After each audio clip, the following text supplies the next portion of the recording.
लाखो मुलांच्या कत्तली झाल्या, शेकडो हजारो मंदिरं फोडून टाकण्यात आले.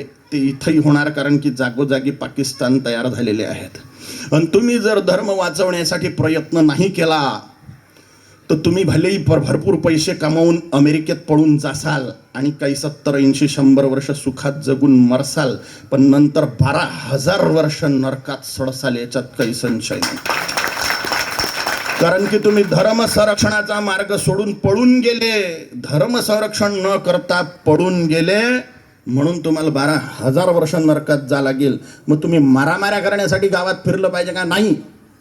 धर्मासाठी एकजूट होऊन सळका भाषावाद जातीवाद हाणून पाडण्यास मदत करा आणि अशा राजांना सपोर्ट करा जे हिंदू धर्मप्रेमी आहेत, जे धर्मरक्षणाची गोष्ट करतात.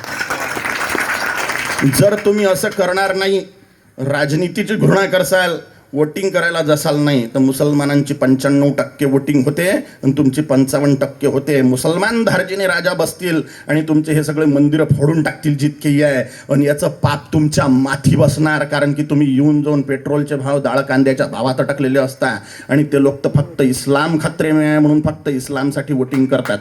आणि तुम्ही स्वतःचा सत्यानाश करून घेण्यात कारणीभूत राहसाल जर तुम्ही आताच धर्माच्यासाठी एकीभूत नाही झाले तर. सडका भाषावाद, जातीयवाद, संघटनवाद सोडून द्या.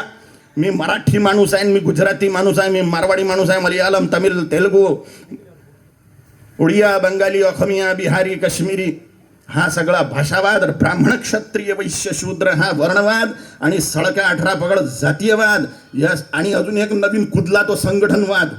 या सगळ्या वादांमुळे हिंदू डिवाइड होऊन राहिलेला आहे. सळक्या जातीवादात, भाषावादात सत्यानाश करून घेऊन राहिलेला आहे आणि धर्माला मुकून राहिलेला आहे. जातीसोबत माती खावं लागेल, धर्मासोबत ईश्वराचा साक्षात्कार होऊन उद्धार होईल. म्हणून धर्म संरक्षणासाठी निरंतर प्रयत्न करा. छत्रपती शिवाजी महाराजांचा हाच बाणा आहे, हिंदवी स्वराज्य व्हावं ही श्रींची इच्छा आहे. छत्रपती शिवाजी महाराजांनी म्हटलं होतं, मराठ्यांचं राज्य यावं हा अजेंडा नव्हता, हिंदूंचं राज्य आहे. सर्व भाषी हिंदूच आहेत, सर्व जातीचे हिंदूच आहेत, सर्व वर्णांचे हिंदूच आहे. म्हणून हा भाषावाद, वर्णवाद हाणून पाडला पाहिजे, तरच तुमच्या मंदिरांचं, तुमच्या आई बहिणींचं संरक्षण होईल आणि तुमच्या इतक्या दैवी मोक्ष मार्गाचं संरक्षण होईल. नाही तर परमनंटली मोक्ष मार्ग बंद होऊन जाईल. हिंदू धर्मसंस्कृती नष्ट झाली तर ख्रिश्चॅनिटीने, इस्लाममधून ईश्वराचा साक्षात्कार होणं असंभव आहे. त्याच्यात सायन्स नाही आहे, विज्ञान नाही आहे. विज्ञान धर्माचं जो ईश्वराचा साक्षात्कार करणारं विज्ञान आहे, ईश्वराच्या साक्षात्काराचं जे विज्ञान आहे तेच धर्म आहे, तोच सनातन हिंदू धर्म आहे. म्हणून कसून कंबर कसून हिंदू धर्म संस्कृती संरक्षणासाठी प्रयत्न करा, अशी मी तुम्हाला हात जोडून विनंती करतो. नाही तर सत्यानाश होण्यासाठी तयार राहा. स्वतःच्या आई बहिणीचे सामूहिक बलात्कार करून घ्यायसाठी तयार राहा. तुमच्या डोळ्यासमोर होतीये. तुम्ही म्हणता भाईचारा, जोपर्यंत ते कमी आहेत तोपर्यंत भाईचारा वाढले की तुमचा चारा बनवणार आहेत, ते लक्षात ठेव जा. म्हणा ओम काली.